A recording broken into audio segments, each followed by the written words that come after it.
Olá, sejam muito bem-vindos a Bankless Brasil, onde exploramos o que há de novo no mundo das finanças. Falamos sobre DeFi, NFTs, DAOs, cripto e muito mais. Eu sou o Guelph, comigo o João Kryptonita, e estamos aqui para te ajudar a ser mais Bankless. João, fala um pouco do nosso convidado de hoje. Boa, nosso convidado de hoje já está ali na comunidade faz tempo, já deu imersão, já participa da DAO, já sabe o que é o Bankless de dentro de casa, vamos dizer assim. Mas muito além do Bankless também a gente tem muitos outros tópicos para falar. A gente trouxe aqui então o Marcelo que é Community Builder, eu não consigo nem lembrar, vou ter que ler. Community Builder na ReFi Spring, Research Officer na Impact Plus, Founder na Blockchain Escola, e eu sei que ele tem outros projetos que eu nem listei aqui, que a gente vai entrar mais a fundo desses projetos no decorrer do episódio. Mas Marcelão, a palavra está contigo, se quiser se apresentar, falar mais um pouquinho de quem você é, fica totalmente à vontade, cara. Sim, tudo isso e só isso também, né? Porque basicamente o que eu fiz nos últimos meses foi tudo que eu fazia já no mercado tradicional, na vida assim normal, eu fui simplesmente passando para o Web3. Então, por exemplo, se eu gostava de fazer pesquisa, assim, porque, pô, meu background é na área de pesquisa, o que eu fiz? Não, agora eu não vou mais pesquisar na academia tradicional. Não, vou pesquisar na Web3, vou procurar emprego na Web3 nessa área e me desenvolver nessa área. Se eu gosto de impacto social, que é uma área que eu já tinha interesse também, vou procurar impacto social no Web3. Então tudo que eu fui fazendo acabou, tudo que eu já fazia, eu acabei simplesmente trazendo para o Web3. Por isso que parece que é um monte de coisa. Só que no final é só a vida normal, assim. É só o day to day. E, cara, meu background não é na tecnologia, meu background é na filosofia, por incrível que pareça. Eu tenho uma pós também em direito empresarial, mas eu usei pouco ela. Tenho um background aí na consultoria legal e consultoria política também durante algum tempo. Porém, assim, isso daí a gente vai desenvolvendo aí ao longo da conversa. Muito obrigado pela oportunidade de estar aqui falando sobre os projetos, falando sobre essa área que tem me entusiasmado tanto, que é a área de ReFi. E é nóis.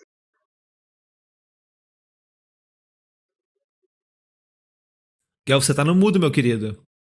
1 ano de podcast não aprendeu ainda quando tá no mudo e quando não tá, pô. Desculpa. Mas vamos lá, Marcelão, desculpa por essa falha aí. Marcelão, mas vamos lá, como é que foi que você caiu no buraco do coelho de cripto e decidiu adentrar de cabeça nesse mundo? O que motivou você a fazer isso? Ou seja, o porquê você tá em cripto? Cara, basicamente, assim, a pessoa que me empurrou no buraco do coelho foi um amigo meu chamado Weber, de Minas Gerais. Acho que o João Teixeira talvez tenha conhecido ele lá no Blockchain Rio. Mas eu já tinha um interesse, assim, há algum tempo no ecossistema como um todo, no assunto como um todo, né? Eu não sei se vocês lembram, é porque eu sou velho, né? Eu tenho 31 anos. Mas lá em 2008, 2009, por ali, tinha um jogo chamado Ragnarok.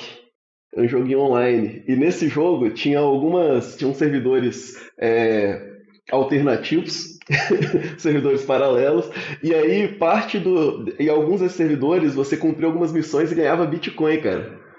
Assim, ganhava, tipo assim, você cumpria a missão e aí você tinha alternativa. Eu lembro de um muito específico, onde eu tive a alternativa entre ganhar 23 Bitcoins ou uma armadura de Valkyria, que era a missão da armadura de Valkyria, que era a principal armadura. E, cara, eu fiquei muito lindo na minha armadura de Valkyria, cara. Muito lindo.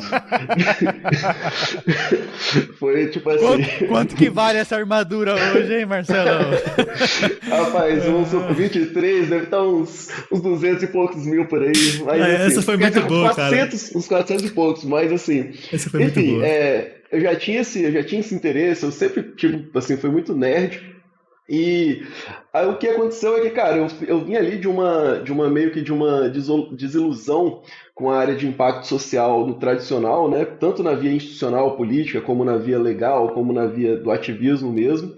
E eu já tinha um interesse em finanças, eu já tinha participado um tempo no mercado financeiro e tudo mais, como retail, né? Como gerindo meus próprios recursos.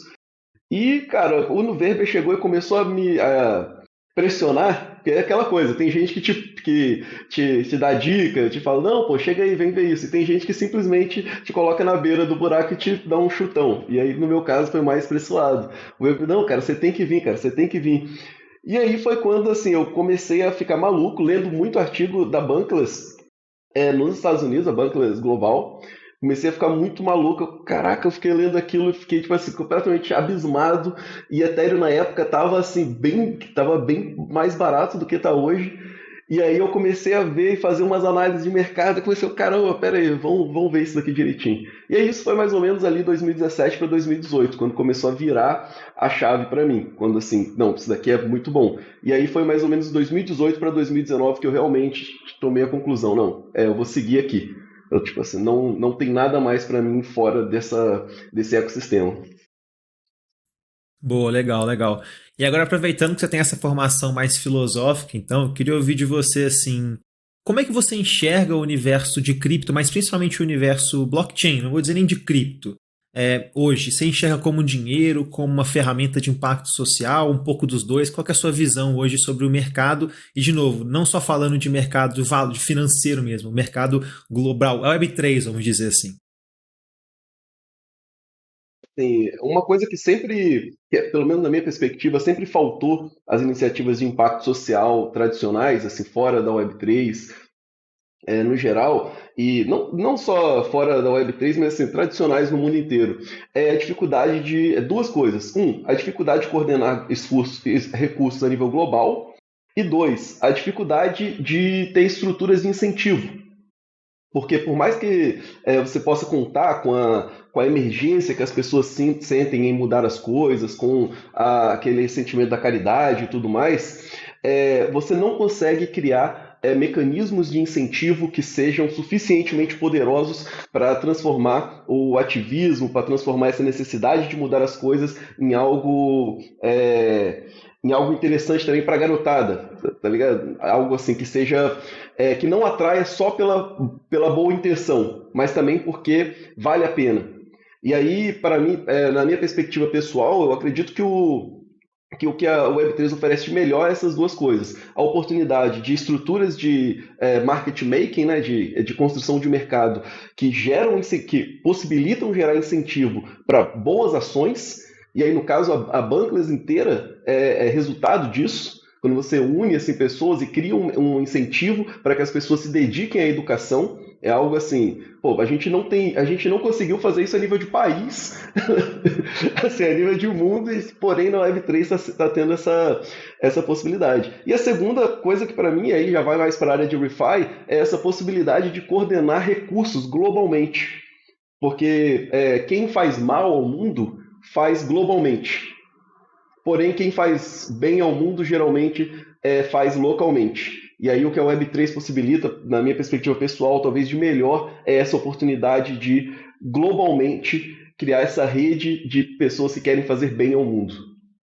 Boa, Marcelo. Já até tocando nesse assunto de ReFi, a gente na Bankless, inclusive na introdução aqui do episódio, eu falei que nós falamos de DeFi, que DeFi são as finanças descentralizadas, o que na minha opinião é algo revolucionário, criado ali por código que te elimina o middleman das transações e te dá mais liberdade, você fazer o que você quiser com o seu dinheiro, você pode ser dono do seu próprio dinheiro.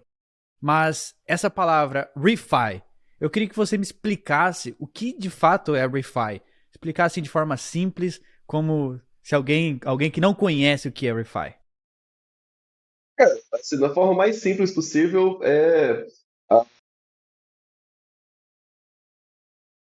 e de possibilidade de coordenação global de recursos encontram o ativismo climático não só no sentido do ativismo do protesto e tudo mais, mas principalmente no sentido das atividades econômicas voltadas para a regeneração. Por exemplo, quando um agricultor ele deixa de poluir e ele se engaja na produção de comida saudável e afins, ele está produzindo algo que é bom também para o mundo inteiro. Não é só para ele, não é só para as pessoas que estão comendo. Ele está contribuindo para um tipo de prática, para um tipo de prática que é boa para o planeta e para a espécie como um todo. E aí, as ReFi, as finanças regenerativas, no inglês, né, Regenerative Finance, o que as finanças generativas são é isso, é a possibilidade de coordenar estruturas de construção de mercado com incentivos e coordenar globalmente os recursos disponíveis para esses incentivos, para que as pessoas possam se engajar em atividades regenerativas. E aí, como a gente está falando no contexto da Web3, esses recursos eles são coordenados não só dentro da tecnologia, o que adiciona um nível de transparência maior, o que reduz o custo, o que acelera, mas também no sentido da cultura da Web3. Quando a gente fala de Web3, a gente está muito falando sobre um contexto cultural específico, muito mais do que tecnologia, que é essa cultura de compartilhamento, é uma cultura onde, ao invés de julgar primeiro, a gente valoriza muito a questão do contribuir primeiro. Assim, você reclama daquilo que você ajudou a construir. Aquilo que você não ajudou a construir, cara, você pode reclamar, mas assim, a sua voz é mais relevante naquilo que você ajuda a construir. E a Web3 eu acho que ela adiciona isso, adiciona essa cultura a uma iniciativa que já vinha lá da economia circular, que é pré-Web3, que é pré-blockchain. Então, assim, só para tentar ser simples agora, já que eu não fui simples, para tentar ser simples, é onde as atividades de regeneração do planeta, sejam elas protestos, sejam elas práticas econômicas, encontram a oportunidade de coordenar esforços e recursos globalmente, através da tecnologia blockchain. Ô Marcelo, você disse que você já fazia algo semelhante no passado, que era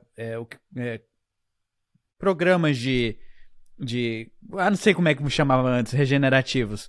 Enfim, qual que foi a diferença? O que você vê de diferente agora que você tem a tecnologia de blockchain? Quanto isso está ajudando você? Quanto mais fácil está sendo ensinar as pessoas, a motivar as pessoas a fazerem isso?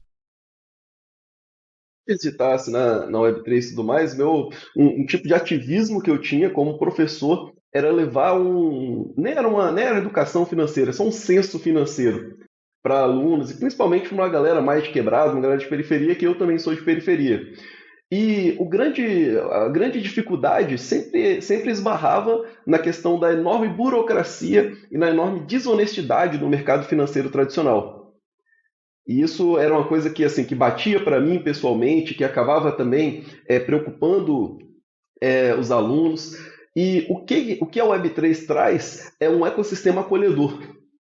Isso que é assim, para mim é o mais importante, porque quando assim, eu tenho alunos que eu tentei ensinar alguma coisa sobre finanças e tudo mais fora da Web3 e que não deu muito certo porque é um ambiente extremamente elitizado. Assim, é um ambiente em todos os sentidos elitizados. E aí, uma dessas alunas, inclusive hoje, está na Bankless, inclusive construindo produtos. Por quê? Porque o Web3 é um ambiente acolhedor, é um ambiente onde as pessoas, onde tem uma comunidade que, por mais diversa que seja, no sentido econômico, étnico, cultural, é um ambiente em que as pessoas acolhem nas atividades produtivas. Se você quer produzir, se você quer contribuir, geralmente na Web3 você vai encontrar um lugar. Você não vai precisar ser de uma família tal, de uma região tal. Hoje em dia a maior barreira ainda é o inglês, porém, por isso que a gente está aqui se esforçando para construir esse ecossistema em português. Agora, só para responder de forma simples, eu ainda vou, até o final eu ainda consigo responder a pergunta de forma direta. Para responder de forma simples, eu acho que a questão mais fácil, a maior facilidade que eu encontro na Web3, que eu não encontrava fora disso, era esse ambiente acolhedor aonde levar as pessoas que eu gostaria de fazer algum bem. Sejam eles alunos, sejam pais de alunos, sejam famílias no geral. Talvez a grande dificuldade antes era essa. Era encontrar um lugar onde eu pudesse colocar as pessoas e falar, olha, chega aqui porque aqui você vai ter um espaço para você, aqui você vai encontrar pessoas que vão te acolher. Que era algo que nas finanças no geral eu não encontrava. Ô Marcelo, eu me lembro aqui um dia que você chegou lá no servidor da Bankless e estava com uma ideia de levar a educação da Bankless, a educação blockchain, para a escola, para o ensino médio. O que você quis dizer com isso? Qual a importância disso? Assim, meu primeiro projeto assim, pessoal em Web3 foi um projeto chamado Blockchain na Escola. E aí eu já vou responder descrevendo o que é mais interessante no projeto. Nós temos hoje muito material, muito conteúdo, muitas iniciativas de onboarding no Brasil e no mundo inteiro. Só que uma das grandes dificuldades que as pessoas ainda esbarram, que as iniciativas esbarram, é que a pessoa, para poder participar dessas iniciativas, ela tem que dedicar o tempo dela. Seja um adolescente, seja um adulto, tem que tirar um tempo para aquilo. E esse tempo, ele muitas vezes é caro demais. Muitas vezes é o que a pessoa não tem. E aí, no caso, essa minha primeira ideia, que eu ainda mantenho ela, é de ir onde os adolescentes já estão, na escola. Eles já estão na escola, já tem lá o computador da escola, já tem a internet da escola. Muitas vezes não é o ideal, mas de alguma forma está lá. E com esse novo modelo do ensino médio, onde as escolas podem oferecer disciplinas alternativas à grade fechada, e aí abre esse espaço onde nós podemos incluir a educação sobre o Web3, não necessariamente sobre o Web3 no geral, mas pode ser uma coisa específica. Tipo, Web3 para, sei lá, meio ambiente, na questão de ReFi. Outra coisa, Web3 para o blockchain, para a questão da proteção de dados. Web3 para, enfim, eu acho que essa é a oportunidade maior e a questão da escola é por isso. É porque o adolescente e a criança já estão lá dentro. O tempo deles já está alocado ali. Então você não está pedindo nada a mais da pessoa para ela acessar esses conhecimentos. Quanto mais jovem você atingir, melhor, né? Se você for atrás de pessoas que já estão lá, sei lá, seus 40, 50, com a cultura totalmente enraizada no sistema atual, é muito mais difícil mudar a mentalidade deles. Mas quando você ensina para o jovem que o sistema atual é falho, que existem coisas melhores, que ele pode ter acesso a coisas melhores, aí muda um pouco a mentalidade. Eu acho que faz muito sentido mesmo. Quando você chega numa pessoa mais velha, né, uma pessoa adulta, geralmente o onboarding começa na indignação da pessoa. Tem que pegar aquilo que está deixando ela muito puta e mostrar que existe uma alternativa. Mas no jovem, geralmente, como existe um espaço ali de esperança, um espaço que é automático, né? O jovem, se ele não tem esperança, ele fica doente. Acaba sendo mais tranquilo de você apresentar uma alternativa de futuro melhor, não só para ele, mas para a sociedade em que ele vai viver. Marcelo, e deixa eu te fazer uma pergunta aqui de curioso. Como é que tem sido a receptividade dessas escolas e desses lugares para, você vira lá e fala, quero dar uma aula sobre o Web3 e meio ambiente. A receptividade tem sido boa, tem sido positiva, cara? Cara, o projeto Blockchain na Escola, a gente teve meio que um piloto aqui na cidade do lado onde eu moro em Vitória, no Espírito Santo, a gente fez na Serra. Foi muito tranquilo porque, e aí é a questão que entra um outro aspecto do projeto. É importante que exista uma identificação entre professor e aluno na hora de aplicar o conteúdo. E aí eu fui na cidade onde eu cresci, que é na Serra. Porque eu cresci, acabei crescendo espalhado pelo Brasil. Mas, assim, um dos lugares onde eu passei grande parte da minha infância foi na Serra. Então, assim, eu fui numa escola da Serra e foi tranquilo. O professor, ele precisa ceder a aula, né? E aí, no caso, eu peguei um professor que já era um conhecido meu e eu perguntei para ele, mostrei para ele mais ou menos qual era o conteúdo. E o cara no nerdola também, então, assim, ele também queria participar disso tudo. E aí ele achou interessantíssimo, quero participar. E geralmente a abordagem com o professor, cara, se você quiser participar, ótimo. Agora, se você quiser só chegar na sala e sentar e fazer a chamada, também tranquilo. E aí foi tranquilo a recepção por parte dos alunos. Tem que ser feito oficialmente para dar uma certa segurança para a escola e até para os pais dos alunos também, porque o pai do aluno pergunta, né? E ainda mais com a quantidade de esquemas, de pirâmides e tudo mais, o pai do aluno vai estar sempre preocupado. Então, o que a gente faz? A gente assina um acordo com a escola e nesse acordo já está listado os conteúdos que vão ser apresentados ali para os alunos. E isso dá uma segurança para a escola, e é assinado. Então, dá uma segurança para a escola, dá uma segurança para mostrar para o pai do aluno, não, o conteúdo é esse daqui. Ó. Inclusive, uma das coisas que a gente vai ensinar é como evitar cair em golpes. E aí, assim, o pessoal aí já é muito mais interessante. Aí, assim, a recepção foi boa, foi ótima, e agora, na segunda etapa do projeto, a gente, ao invés de uma escola, a gente vai ter 3 escolas em Minas Gerais, e vão ser mais de 700 alunos. Ou seja, Na segunda a gente já ficou ambicioso, saiu de 50 alunos para 40, 50 para 700. Pô, A legal gente demais, constrói no cara. bear market. A gente constrói Não, no bear é market. exatamente, exatamente. Tempo de Como é que tá construção. sendo a reação desses alunos aí quando Boa. você vai e fala lá na classe, assim? Eles estão gostando, eles estão ficando interessados, curiosos? Cara, aí varia. Eu lembro que nas aulas variava, tipo assim, cada aula tinha um grupo que ficava interessado. Quando eu falei sobre jogos, por exemplo, sobre GameFi, teve um grupo que ficou. E o resto, pô, é questão de sala de aula, né? O resto meio que tá ali, acompanhando.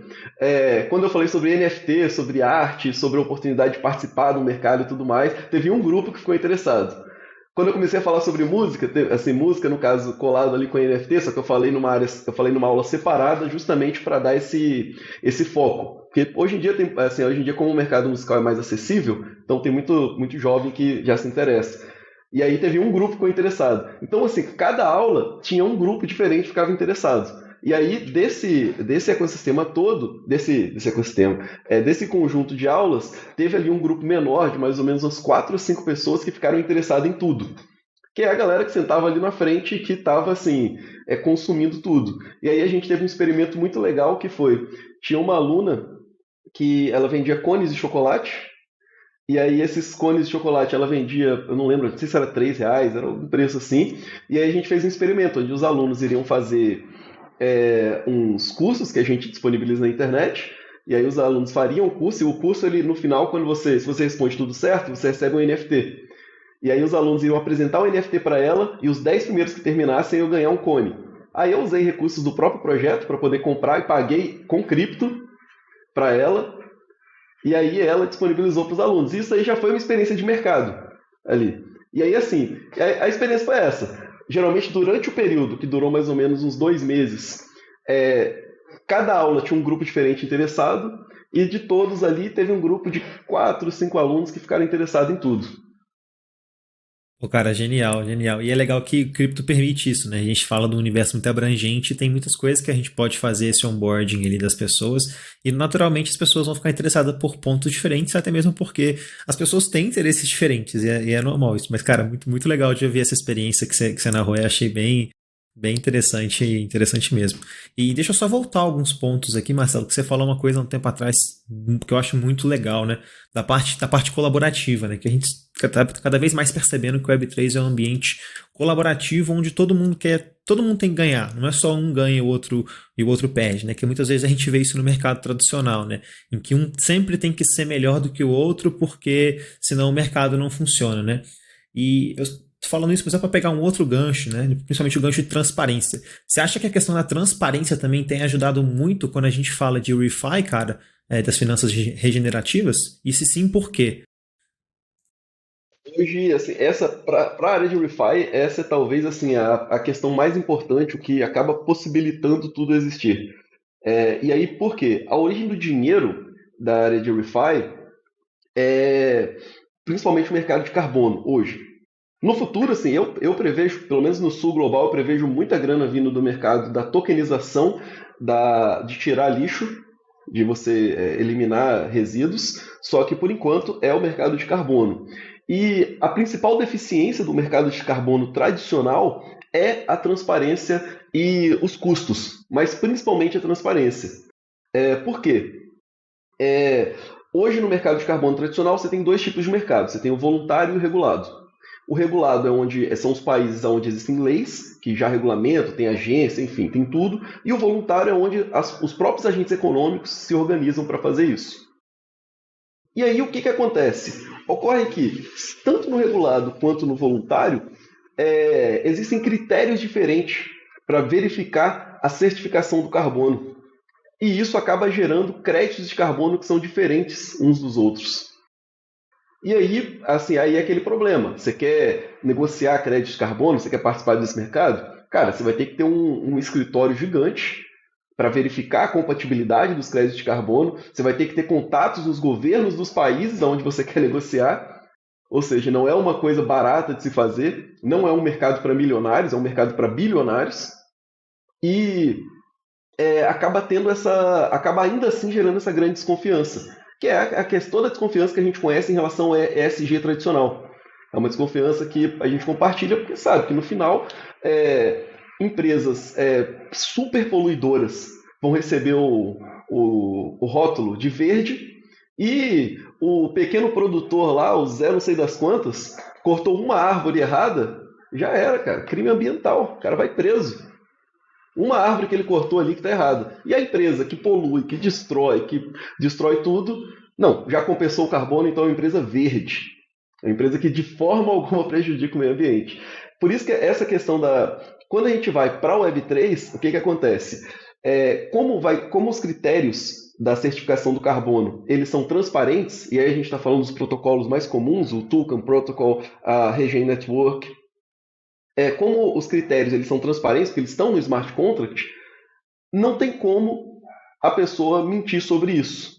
Falar, não, eu fiz a certificação de outro jeito e eu incluí assim. Por quê? Antigamente a blockchain estava relacionada só às informações dentro da blockchain. Era uma dinâmica de lógica. A lógica ela só certifica o conhecimento que já está válido, o conhecimento que já está ali interno. Hoje, a blockchain ela consegue se relacionar com informações externas. Então, o que acontece? Hoje em dia, tem como um protocolo desse verificar junto às agências dos países e junto às pessoas lá na ponta como foi feita aquela certificação.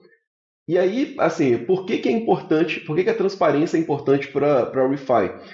Porque sem a transparência suficiente, a gente não tem ainda transparência suficiente, a gente está em busca dela no ecossistema, mas sem essa transparência suficiente, toda a fonte de recursos do ecossistema não teria razão de existir. A gente acabaria voltando para o mercado de carbono tradicional. E isso seria uma lástima, porque a gente repetiria toda a dinâmica que já existe. Toda essa dinâmica que já dá errado no ESG tradicional. E aí, assim, quando eu falo que isso é muito importante, hoje o tema talvez mais estimulante da área de ReFi é o chamado MRV, que é basicamente a certificação de impacto. Isso é hoje o que está assim, todo mundo preocupado, que é basicamente os recursos que garantem a transparência. A tecnologia que vai garantir os métodos que garantem a transparência. Assim, aí, assim, se isso não for resolvido, acabou o ReFi. Aí todo mundo perdeu o emprego. Boa, não, valeu pelo esclarecimento. E agora que a gente já entendeu, então, o que é ReFi, vamos entrar um pouquinho nos projetos que você faz parte, né, Marcelo? Porque a gente tem uma série de projetos para comentar hoje ainda, se a gente não pegar o tranco aqui não vai dar tempo, cara. Pô, conta pra gente, vamos começar do início, né? O que é a ReFi Spring, que eu vejo tanto falando, eu vi muito no Blockchain Rio, vejo que você sempre também posta lá. O que é a ReFi Spring e como que você se juntou a esse movimento, se é que eu posso dizer que é um movimento? Cara, a ReFi Spring ela é uma filha da ReFi DAO. A ReFi DAO ela é uma iniciativa criada ali por um monte de gente bem diversificado da área de ReFi, que tinha uma perspectiva de, não, a gente tem que construir um espaço onde a gente possa coordenar recursos, talento, ideias, sem precisar necessariamente concordar na big picture, na filosofia. A gente concorda em coordenar juntos e melhorar para todo mundo, melhorar o ecossistema. E aí na ReFi DAO você vai encontrar gente que tem uma crítica mais forte ao modelo econômico, gente que tem uma crítica mais forte à questão da poluição, gente que tem uma crítica mais forte à questão da desigualdade, enfim, tudo isso. A ReFi Spring ela surgiu como uma ideia de fazer vários eventos sobre o ReFi no mundo inteiro, só para acelerar o debate. Porque o tema de ReFi cresceu muito rápido. Geralmente as ideias elas demoram um pouco para pegar, só que o ReFi foi em questão de alguns meses, já estava espalhado no mundo. E aí a nossa ideia era, não, vamos fazer esses eventos ao redor do mundo. A gente planejou na época 9 eventos, só 2 deram certo. Um na Áustria e outro em Portugal. E aí a gente percebeu que era muito difícil fazer um evento de ReFi por causa da audiência que a gente estava mirando, por causa do conteúdo que a gente estava tentando apresentar, enfim. E aí a ReFi Spring ela surgiu como essa iniciativa de, ao invés da gente organizar os eventos, a gente ajuda as pessoas que estão organizando os eventos localmente. E não precisa ser necessariamente um evento, pode ser só o início de uma comunidade. Tipo, já tem várias pessoas ali dialogando sobre Web3 e questão climática ou ambiental de alguma forma, e a gente quer lançar isso. A gente dá o suporte também. E a ideia foi essa. A ReFi Spring ela já existia antes como uma ideia, como uma construção, e ela começou a ser uma organização, uma estrutura mesmo, quando a gente recebeu uma bolsa do Climate Collective, que é uma iniciativa da Celo, que aí permitiu que nós nos dedicássemos assim como trabalho mesmo. Não, agora você não está mais, agora não é uma coisa que você faz quando você tem tempo. Agora você não tem mais tempo porque isso é o que você faz. Boa, boa. E, Marcelo, deixa você falar um ponto interessante. Talvez eu esteja até errado, se eu tiver, me corrija. Recentemente eu vi no Instagram da Refry Spring um evento lá na Colômbia, salvo o melhor juízo. Eu posso estar ficando doido também, se eu estiver ficando. Não preocupem, pessoal, é Web3 que me deixa doido. E eu achei muito legal a forma com que estava sendo exposto, né? Porque muitas vezes a gente vai para eventos e é aquela coisa complexa, aquela coisa que você não entende nada, que você vê uma galera ali assim, o cara pode ser muito, mas muito bom no que ele faz. Mas o jeito que ele fala é um jeito que as pessoas. Não é pra qualquer um entender, né, cara? É um jeito que é. Não vou dizer elitista, mas é uma ideia assim, só consegue entender quem já tá no ecossistema há mais tempo, né? Eu tava vendo sobre esse evento lá na Colômbia e eu achei assim, cara, a forma com que tá sendo explicado o que é ReFi, por que isso é importante, etc, etc, faz muito mais sentido porque é acessível para todo mundo, né? E eu acho que isso vai muito na linha de acessibilidade mesmo, que as finanças regenerativas pregam, né, cara? Faz sentido isso que eu tô falando ou eu que tô viajando muito também? Não, isso mesmo, assim, se na Web3 como um todo a gente tem essa preocupação em ser acessível, em aumentar a adoção da tecnologia, na área de ReFi é quase o dobro, porque a ReFi é um nicho dentro de um nicho dentro de um nicho. E aí a gente tem essa preocupação e como a área de ReFi não é só sobre o verde, sobre a floresta, mas é também sobre as pessoas, não só sobre as pessoas só no sentido coletivo, mas também individual, existe todo esse tato, existe toda essa dificuldade, não, existe toda essa preocupação em fazer algo de forma extremamente acessível. Você consegue encontrar conteúdo muito complexo na área de ReFi. Se você quiser ir lá ver as estruturas de market making, cara, são discussões assim que eu fico só olhando e não me demitam, galera, mas eu não entendi. Mas, assim, a grande parte do conteúdo ele vai ser apresentado dessa forma mais didática. Sobre o evento, esse evento é lá em Barichara, e lá para mim, pessoalmente, é um dos eventos mais interessantes que vai rolar, porque eles estão regenerando a floresta lá. E aí grande parte das autoridades intelectuais da área de ReFi do mundo vão viajar para lá para ajudar eles a montarem um ecossistema econômico que vai incentivar os agricultores locais a regenerar a floresta também e lucrar com isso. Então, assim, lá na minha perspectiva, é um dos primeiros episódios de ReFi escalonável. Porque eles querem criar um sistema econômico que não vai ser só a galera do ecossistema que vai estar lá fazendo. Não, não, não. Quer criar um sistema econômico para uma cidade inteira, inclusive. Isso é assim, isso para mim é muito interessante, assim, esse caso. Talvez só a Web3 mesmo para dar essa possibilidade de coordenação de pessoas ao redor do mundo para fazer algo positivo, de impacto positivo no mundo. Marcelo, você falou bastante aí da mudança de ReFi relacionado à mudança climática, crédito de carbono, que está também relacionado a isso. Existem outros assuntos que as pessoas se interessam no mundo de ReFi, que você que está mais por dentro, as pessoas chegarem e você, eu gosto dessa ideia de mudança climática, quero ajudar com isso, mas eu também sinto necessidade de fazer tal coisa. O que as pessoas se preocupam mais aí dentro do ecossistema de ReFi? Cara, crédito de carbono é uma preocupação geralmente de um público muito específico, uma galera mais especialista. Geralmente a preocupação mais comum que existe é sobre a coordenação global de recursos e principalmente sobre a questão da regeneração da experiência humana como um todo. Então, por exemplo, você vai ter pessoas muito preocupadas na regeneração da nossa relação com o planeta como um todo. E aí são pessoas geralmente preocupadas com questões educacionais, espirituais, culturais no geral. Mas talvez principalmente, assim, da minha perspectiva, que estou ali o dia todo experimentando esse ecossistema, é a questão da possibilidade de coordenar recursos globalmente e certificar a aplicação desses recursos. Essa hoje eu acho que é a principal questão. Como que você pode hoje, a gente aqui no Brasil, pode ajudar uma galera lá em Uganda, tá ligado? A construir um ecossistema que vai tornar interessante para os agricultores regenerar a floresta. E isso a gente faz. Tem uma galera em Uganda fazendo isso. Galera da Ioweka Uganda. Isso talvez, essa coordenação global, eu acho que é o principal tema para todo mundo hoje. De fato, isso é extremamente importante para regenerar o mundo, porque, como você falou antes, quem manda no mundo hoje são as grandes corporações. A gente nem sabe o que acontece lá na Uganda. Uma minoria sabe de tudo, as coisas ruins que estão acontecendo, mas eles não têm voz, não têm poder. E agora que a gente tem essa tecnologia que é globalmente distribuída, a gente consegue, de fato, coordenar as pessoas para regenerar o mundo. Marcelo, além da Refi Spring, você também faz parte da Impact Plus, se eu não estou enganado. Conta pra gente um pouco mais do que você faz lá dentro, o que é esse projeto. Cara, a Impact Plus, ela é uma empresa mesmo. Lá eu sou proletário mesmo, bato cartão, pego a marmita, como feijãozinho. Na Impact Plus, o que a gente faz é análise estratégica de impacto social.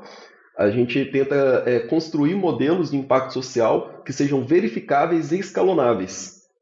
E aí, por que isso? De onde que surge essa preocupação? Da quantidade imensa de projetos de impacto social na área de Web3 que acabam não conseguindo mostrar resultados. Às vezes tem um resultado, só que não consegue medir isso, não consegue mostrar. E aí, por não conseguir mostrar, não consegue escalonar. Então, o que a empresa faz é isso. E hoje a nossa principal responsabilidade é como representantes ali do braço social, de impacto social da Polygon. E aí a gente está tentando construir esses modelos aqui no Brasil de impacto social que sejam escalonáveis para poder levar eles para o resto do planeta. Aí são dois ativismos, né? O Refi Spring é a questão ambiental, mais assim, e nessa é a questão mais social. Pô, é bom que cobre tudo, né, cara? Você tem que fazer um pouco de tudo, você aprende um pouco de tudo, você convive com toda galera diferente. Eu acho isso muito massa também na Web3, permitir a gente conviver com pessoas que a gente nunca nem imaginou. E, pô, Marcelo, conta pra gente agora, cara, sobre os seus outros projetos, né? Porque a gente só listou alguns aqui, e eu sei que tem outros, cara, que a gente até comentou no painel que a gente fez lá no Blockchain Rio. E, cara, eu queria muito que você compartilhasse aqui com a gente. Se você puder dar uma palhinha do resto, né? Vamos dizer, o pequeno resto, que eu sei que já foi muita coisa, mas, pô, fica à vontade aí também a falar. E a gente vai também fazendo perguntas aqui sobre cada um deles que você for falando.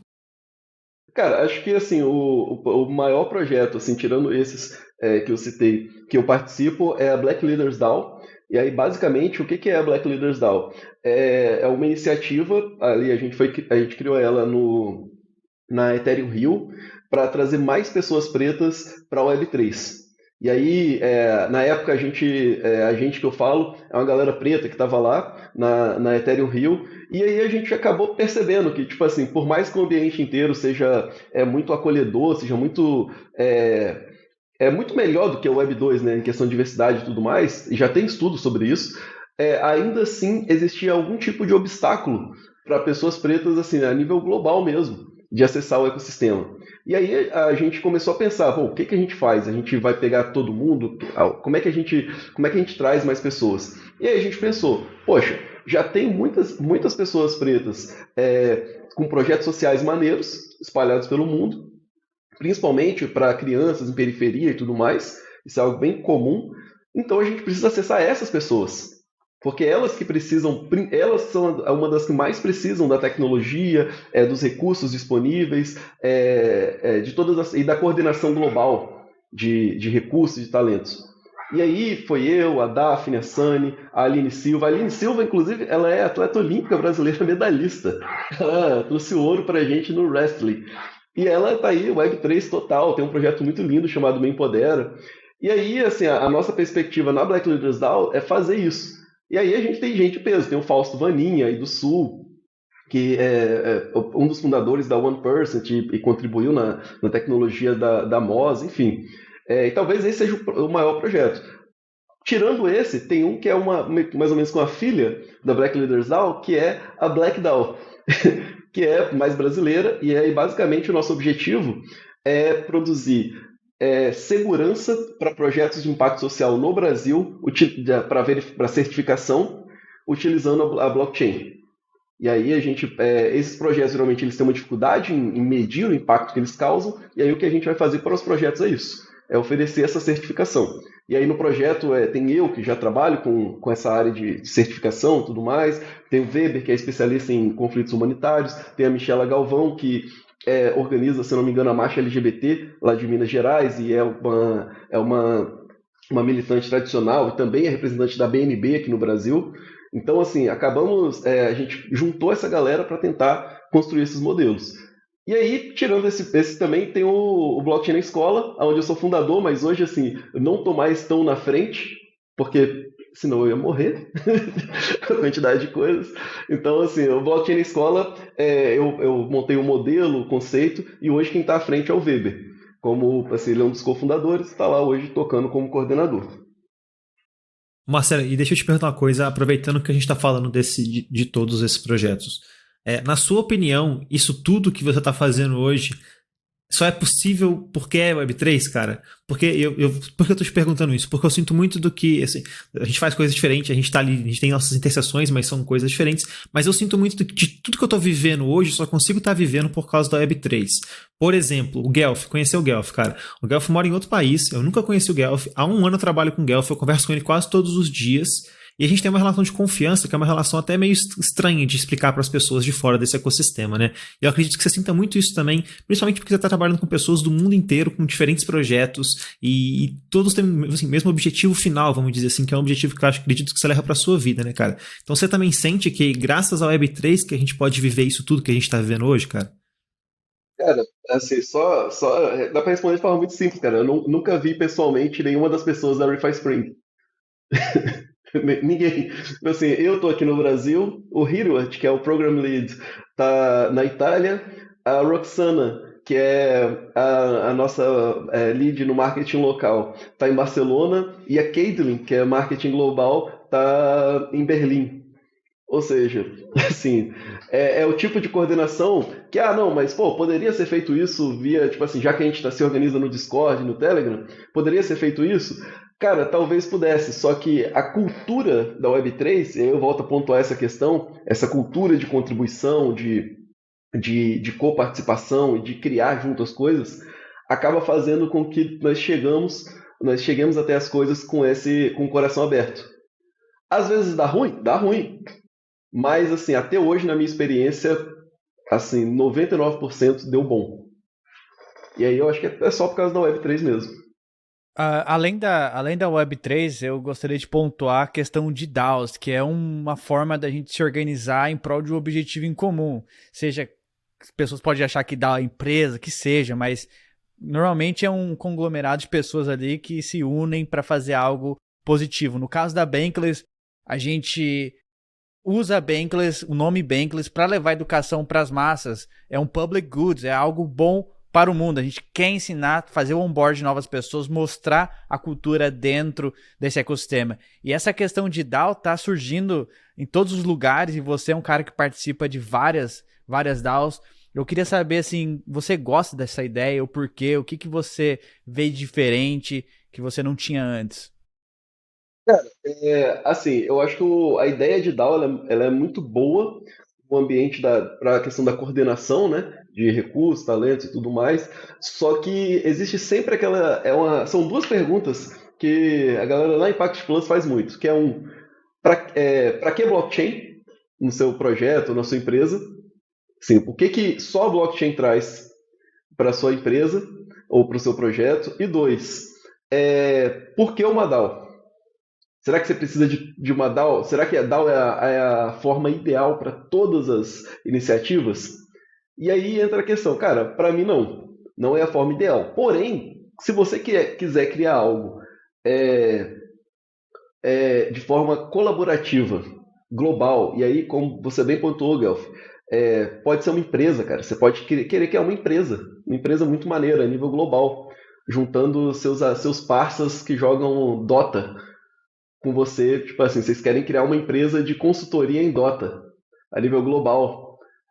Cara, dá para você usar o formato de DAO. Por quê? Porque você usa as ferramentas de transparência, o deal working, você usa a ideia do smart contract, o NFT de governança ou o token de governança, e isso acaba facilitando a relação, porque grande parte, e aí agora eu vou puxar para o lado acadêmico, grande parte da dificuldade em manter uma instituição é a parte de você diminuir ou reduzir o atrito, o estresse institucional, que é aonde a regra se esbarra com as relações entre os indivíduos.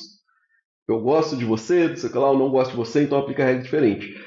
E essa é uma área, essa é a minha área de pesquisa, é a teoria institucional. E aí no modelo da DAO, no modelo permissionless principalmente, você consegue reduzir isso, levando todos os conflitos, todas as decisões para ser explicitamente votados. E aí você pode criar uma organização, por exemplo, que existe de forma funcional com membros anônimos. Por quê? Porque tudo é explícito, é transparente. Se não passou pelo smart contract, se não passou pela votação, não vai acontecer. A gente tem a Shapeshift, por exemplo, que é uma organização extremamente complexa e que funciona. Os caras estão funcionando. E aí, seria possível fazer isso? Imagina criar uma Shapeshift da vida no mercado tradicional. Registrar em todos os países onde tem membros. Ter escritório em todos os países onde tem membros. É difícil. Exatamente, empregar todo mundo, ou transformar todo mundo em sócio. Eu acho que o que a DAO traz é isso, é essa possibilidade de coordenação. Boa, muito bom, muito bom. E Marcelo, já encaminhando aqui para o final, eu queria te perguntar uma parada agora um pouco mais pro lado pessoal, né? Vamos dizer assim. Eu queria saber de você, assim, você tem alguma situação ou acontecimento que já te fez pensar assim, cara, eu tô no caminho certo, tô fazendo uma coisa que realmente faz sentido. E aqui não vale falar a reunião que você fez semana passada com o Vitalik. Não vale, tá fora. Essa aqui já descartei, porque eu já até comentei com o Guelph isso. Essa aqui, depois dessa assim... Como é que foi encontrar o Vitalik? Como é que foi falar com o Vitalik? Conta primeiro da reunião, vai. Cara, só para contextualizar, eu faço parte desse bloco da Kernel. Kernel é um sistema de aprendizagem da Web3, nativo da Web3, no formato de cohort, ou seja, você não tem um professor, você tem um facilitador e todo mundo ali está trocando conhecimento para ajudar nos projetos. E aí é o mais diverso possível. Por exemplo, tem uma moça lá que é literalmente uma embaixadora da Inglaterra. E aí você tem pessoas que são anônimas, que estão lá e são anônimas. Você tem pessoas lá que são estudantes de ensino médio. Tem eu lá, enfim. Aparentemente aleatório. E o Vitalik, ele participou da Kernel, então ele é um ex-fellow. Na verdade, não um ex-fellow, ele continua sendo um fellow da Kernel. E aí a gente estava nessa discussão na primeira semana, né, que é a semana de introdução e tudo mais. E aí, um dia depois do merge, então ele apareceu lá e a galera fez perguntas, enfim, e foi um dos momentos importantes, foi um dos momentos divertidos, assim. E aí obviamente que eu ostentei pra caramba isso. Eu não ia ostentar. Eu pensei, poxa, será que eu vou ser essa pessoa? Só que aí um colega meu, que era diretor de crescimento, head de growth do Tulkan Protocol, ele ostentou no Twitter. Não, então... Cara, eu tô aqui, trabalhando aqui no Verify, o Vitalik entra assim, como que eu não vou tirar um print? Até eu, que não sou bobo.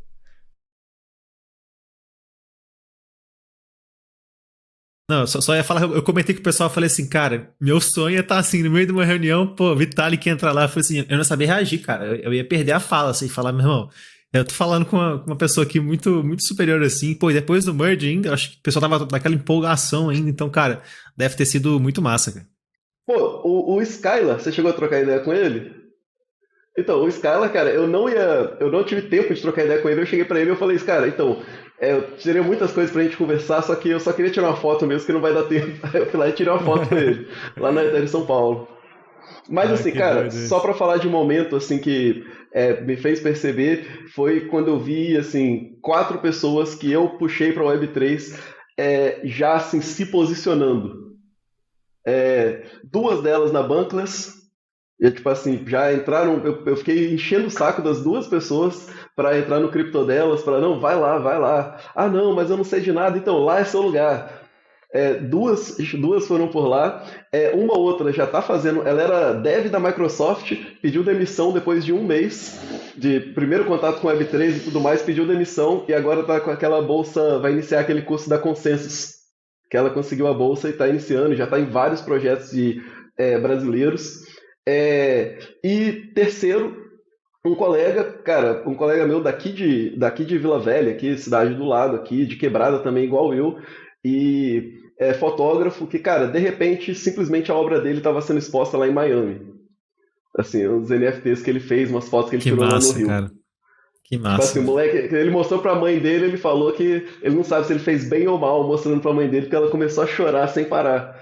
Assim, Coitado. ver isso meio que assim, que me deu, cara, por enquanto você tá fazendo certo, por enquanto. E onde que seria possível alguém que sair de uma quebrada expor a sua arte em Miami, por exemplo, se não é essa tecnologia do jeito que a gente coordena? Marcelo, É isso. antes da gente finalizar, eu queria saber que você falasse para as pessoas onde encontrar você e os seus projetos nas redes sociais, como que alguém pode aprender mais com o que você está fazendo hoje, ou até mesmo ajudar. Cara, nas redes sociais, principalmente no Twitter é Marcelo Refi, R-E-F-I, a Refi Spring, que é Refi Spring mesmo, R-E-F-I-S-P-R-I-N-G, caraca, só letrei. No Twitter, Black Leaders DAO, também do jeito que fala em inglês. Cara, no Instagram, cara, eu não sou muito de postar conteúdo educacional. Geralmente no Instagram eu posto muita fotinha de capivara, de coisa assim, enfim. Se você quiser. Se você quiser. Ih, foto com o Vitalik, né? Desculpa aí. Mas. Mas assim, o Instagram é Marcelo Unify também. E é isso, assim, geralmente no Instagram eu não vou botar muita coisa educacional. Se você quiser, a gente troca. Geralmente o Instagram é pra trocar ideia com os parça. Assim. Aí, se quiser ser meu parça, cola lá no Instagram. É isso aí, pessoal. Eu só queria levantar mais um ponto aqui que, apesar da gente não ter falado nada sobre investimentos de criptomoedas, claro que criptomoedas, NFTs são considerados ativos de risco, então vocês têm que fazer suas próprias pesquisas, mas também eu achei muito interessante a conversa de hoje, que mostra blockchain, mostra tecnologia além das finanças, que é algo que a gente está construindo paralelamente, que é regenerando o mundo. Marcelão, muito obrigado pela sua presença aqui no episódio de hoje. Foi fantástico. Espero que todos que escutaram, chegaram até aqui, tenham aprendido um pouco mais e busquem mais conhecimento dentro dessa área de ReFi. Não, só adicionar uma vírgula, cara. Já, pô, a gente tem uma conversa sobre ReFi e DeFi na Bankless, sem falar sobre oportunidades. Acho que a gente estaria perdendo uma grande oportunidade aqui. Cara, para vocês terem uma ideia, o mercado de carbono ele surge de acordos globais para reduzir as emissões de carbono. Para reduzir as emissões, os países, as empresas vão ter que ou parar de poluir ou compensar comprando os créditos de carbono. Crédito de carbono ele vai cada vez ficar mais escasso, porque os países não vão querer deixar de crescer, as empresas não vão querer deixar de crescer. Então, o crédito de carbono hoje é um ativo deflacionário. Aí só vou deixar essa dica aí. Não vou falar aí, pessoal, onde. Muita oportunidade, viu? Muita oportunidade. Você quer fazer o bem pro mundo e ainda ganhar em cima disso? Olha, segue o Marcelo lá no Twitter, conversa lá que ele vai te dar as dicas como que você pode tirar proveito dessa oportunidade. Então é isso, pessoal. Queria mais uma vez agradecer a sua presença, Marcelo, a presença do Curi, e lembrando a todos que estamos a caminho do desconhecido. Essa é a fronteira e não é para qualquer um, mas estamos muito felizes que vocês estão conosco nessa jornada. Muito obrigado a todos e até a próxima. Valeu!